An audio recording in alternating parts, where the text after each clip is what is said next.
Nancy Pelosi has led Democrats in the House of Representatives for more than 15 years. And more of those Democrats are fed up. As of today, more than 50 Democrat congressmen and congressional candidates say they would not support Mrs. Pelosi for Speaker if the party retakes the majority. You will have a vote as part of the Democratic caucus as to who will be the next Democratic leader, whether it be the minority leader or the Speaker of the House. Will you vote for Nancy Pelosi? Probably not. You have said you will not support Nancy Pelosi should you become elected there as the next Speaker or Democratic leader in the House. Folks are ready for a new generation of leadership. Would you back Pelosi for Speaker if you win and are in the House? Well, I think, again, we don't want to get ahead of ourselves.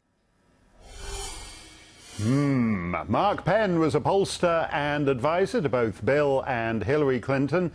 And he joins us. Mark, 15 years in the modern age is a hell of a long time to be holding down a party leadership job like this. Is Nancy finally in trouble? I think trouble's kind of overrated here. Look, if the Democrats win the House, she will have done the fundraising, the messaging. She will be in a very strong position, and she will be strengthening herself most likely in California, and the California delegation is solidly behind her. So I don't actually think she's going anywhere if she wins.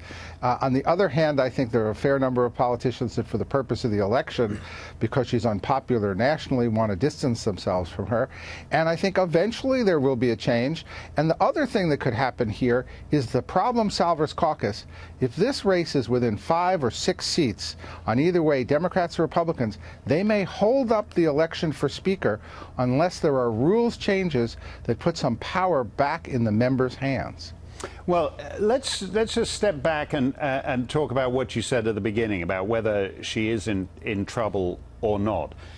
Once upon a time, if you were a loser, you got a second chance, whether it's Grover Cleveland, Richard Nixon, whoever it is we're talking about.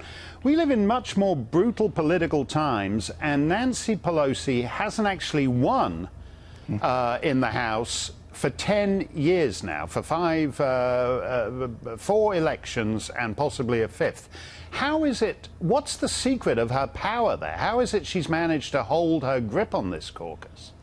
California, fundraising, personality and organization. And remember, what's happened here is that the fundraising and the political campaigns largely got centralized, giving more power to the leaders. Right. That's one of the big reasons nothing gets done on both sides, because the leaders have too much power and the members aren't free to go agree on stuff. Well, let's turn from the minority leader to a well-known New York City madam, not any connection between the two of them, but the self-described Manhattan Madam Kristin Davis testified today before the Mueller investigation's grand jury. Why she did that is unclear, but Miss Davis has been a friend to longtime Trump advisor Roger Stone. If you have difficulty keeping your metropolitan madams straight, this is the one who claimed to have provided hookers for Eliot Spitzer, who was then the Democrat governor of New York. Mark, how did the Mueller investigation end up calling the Manhattan Madam before the grand jury?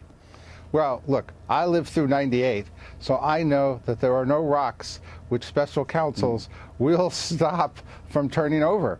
And I think it's unfortunate that the special counsel's gone down this road. I think Roger Stone has been clear. He didn't collude with anybody.